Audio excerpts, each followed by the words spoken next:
બહેનો જ્યારે પ્રસૂતિની પીડા ઉપડે અને ઝોલીમાં લઈને નીકળવું પડતું હોય, સપ ડંખ મારે એટલે રસ્તે મૃત્યુ થતું હોય, એમ્બ્યુલન્સ ના પહોંચતી હોય, અને સાંસદનું પોતાનું ગામ છે એવું મેં કીધું.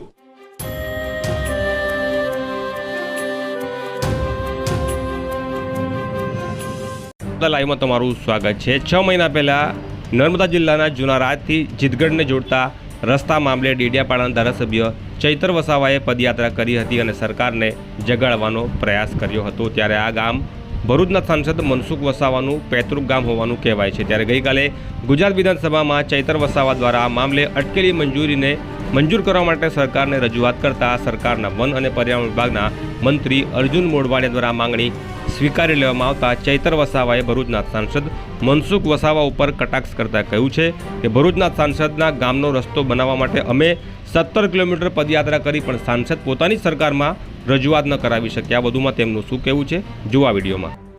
60 ટર્મના સાંસદ મનસુખભાઈ વસાવાનું ગામ છે. 2019માં ત્યાં રસ્તો મંજૂર કરવામાં આવ્યો હતો, પણ વન અને પર્યાવરણ વિભાગ દ્વારા એ બનાવવા દેવામાં નહોતો આવતો.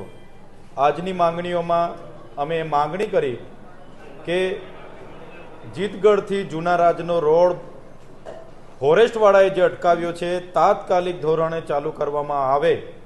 એ માંગણીને ધ્યાને રાખીને માનનીય મંત્રીશ્રીએ આજે જે મંજૂરી આપી દીધી છે એવું અમને સન્માન્ય ગૃહમાં આજે ઊભા થઈને જણાવ્યું છે. ત્યારે એ નિર્ણયને અમે આવકારીએ છીએ કે એક સાંસદ 7 ટર્મથી હતા, એમની સરકાર હતી, છતાં એમના સરકારમાં એ પોતે કામ નહોતા કરાવી શકતા. પણ આજે અમે રજૂઆત કરી અને માનનીય મંત્રીશ્રીએ એ રજૂઆતને ગંભીરતાથી લઈને રોડની મંજૂરી આજે આપી છે. ત્યારે નિર્ણયને અમે આવકારીએ છીએ અને એ કામ પૂર્ણ થવાથી 8થી વધારે ગામો એ વિસ્તારના છે એમને આઝાદી પછીનો પહેલો રોડ બનશે. ત્યારે એ લોકોને જે સમસ્યા હતી એનું નિરાકરણ આવશે.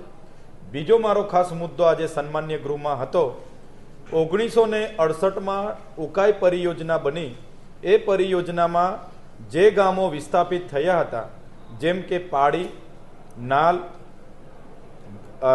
મોટા કાકડીઆંબા, ભાદોડ, સોરતા જેવા ગામો વિસ્થાપિત થઈને જે જંગલની જમીન ખેડીને પોતાનો નિર્વાહ કરતા હતા, ગત વર્ષે ફોરેસ્ટ વિભાગ દ્વારા વર્ષો પછી અચાનક કોઈપણ જાતની જાણ કર્યા વગર ત્યાં પહોંચીને 200 જેટલા ઘરો તોડી નાખવામાં આવ્યા હતા. 400 જેટલા પરિવારોની ખેતીને નષ્ટ કરી દેવામાં આવી હતી. તેની પણ અમે આજે રજૂઆત કરી હતી. કેમ કે એ લોકોમાં 23 લોકોને સરકારે સનતો આપી છે જમીનો ખેડવા માટે, અને એમાંથી 608 લોકોની દાવા અરજીઓ સરકારમાં પેન્ડિંગ છે. ત્યારે વન અધિકાર 2006નો અધિનિયમ એવું કહે છે કે જે લોકોએ 2010 પહેલાં ખેતી કરતા હોય અને જેમણે દાવો કર્યો હોય, ભલે એમની પડતર અરજી હોય, પણ એમની જમીનમાં ઊભા પાકને ક્યારેય કોઈ વન વિભાગે એ નષ્ટ કરવાનું થતું નથી કે એના ઘર ખાલી કરવાના થતા નથી. છતાં વન વિભાગે કર્યું. એની રજૂઆત અમે આજે કરી છે. સાથે સાથે એમનો કેસ કોર્ટમાં પણ પેન્ડિંગ છે. તો એ લોકોને ફરી ફોરેસ્ટ વિભાગ કે પોલીસ વિભાગ દ્વારા હેરાન કરવામાં ન આવે એ વાત અમે આજના સન્માન્ય ગૃહમાં મૂકી છે.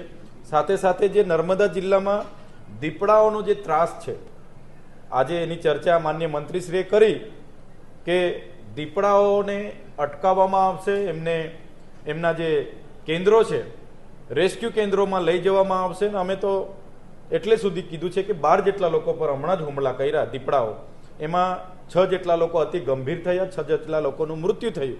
ત્યારે કોઈ પણ સંજોગોમાં એમને પકડીને રેસ્ક્યુ કરીને રેસ્ક્યુ સેન્ટરમાં મોકલવામાં આવે એની પણ આજે અમે વાત કરી છે. અને આજની ચર્ચાને અંતે માનનીય મુખ્ય જે વન મંત્રી હતા એમણે સકારાત્મક અમને એમાં નિર્ણયો આપ્યા અને ખાસ કરીને જૂના રાજની આજે મંજૂરી આપી છે. ત્યારે એ નિર્ણયને અમે વધાવી લઈએ છીએ. ચેતરભાઈ, તમારી માંગણીમાં રસ્તો 27માં પૂરો થશે કે 29માં, એવી કોઈ ખાતરી આપી છે? કારણ કે બે ચૂંટણી 2019માં આ 16 કિલોમીટરના રોડ માટે 19 કરોડની જોગવાઈ કરવામાં આવી હતી. 2019 પછી ફોરેસ્ટ વિભાગે FCAની મંજૂરી નથી લીધી એમ કરીને અટકાવી દેવામાં આવ્યું હતું.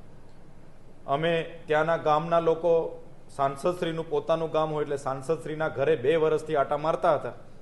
અમને પણ મળ્યા. અમે ત્યાંથી પદયાત્રા કરી, સરકારને રજૂઆત કરી અને આગળના જે બજેટના સત્રમાં પણ આ બાબતની મેં રજૂઆત કરી હતી. અને આજે માંગણીઓ પર પણ માન્ય મંત્રીશ્રી અને મુખ્યમંત્રીશ્રીને ગૃહમાં કીધું કે આ ખૂબ જ ગંભીર બાબત છે. એક પૌરાણિક ગામ છે, રાજા રજવાડાનું ગામ છે. 1834 વખતનું ત્યાંનું મંદિર આજે પણ સાક્ષાત છે. છતાં એ ગામે કરજણ ડેમમાં યોગદાન આપ્યું હોય અને એ ગામનો રસ્તો ના બનતો હોય, બહેનો જ્યારે પ્રસૂતિની પીડા ઉપડે અને ઝોલીમાં લઈને નીકળવું પડતું હોય, સપ ડંખ મારે એટલે રસ્તે મૃત્યુ થતું હોય, એમ્બ્યુલન્સ ના પહોંચતી હોય, અને સાંસદનું પોતાનું ગામ છે એવું મેં કીધું કે ચાલુ સરકારના 7 ટર્મના સાંસદ મનસુખભાઈનું ગામ છે. અને એને ધ્યાને રાખીને ગંભીરતાથી એ લોકોએ આજે જ ગૃહમાં માન્ય મંત્રીશ્રીએ ઊભા થઈને કીધું કે આજે જ મંજૂરી આપી દઈએ છે. ત્યારે અપેક્ષા રાખીએ છીએ, મંજૂરી આજે મળી છે, સત્વરે આ જ વર્ષે રોડનું કામ પૂર્ણ કરવામાં આવે એવી અપેક્ષાઓ અમે સરકાર પર રાખીએ છીએ. મંજૂરી મળી છે તો એને 2-3 વર્ષ ના લાગવા જોઈએ, કેમ કે ત્યાંના લોકોની ખૂબ હાલાકી છે. એનું નિરાકરણ આવે એવી અમારી માંગણી છે.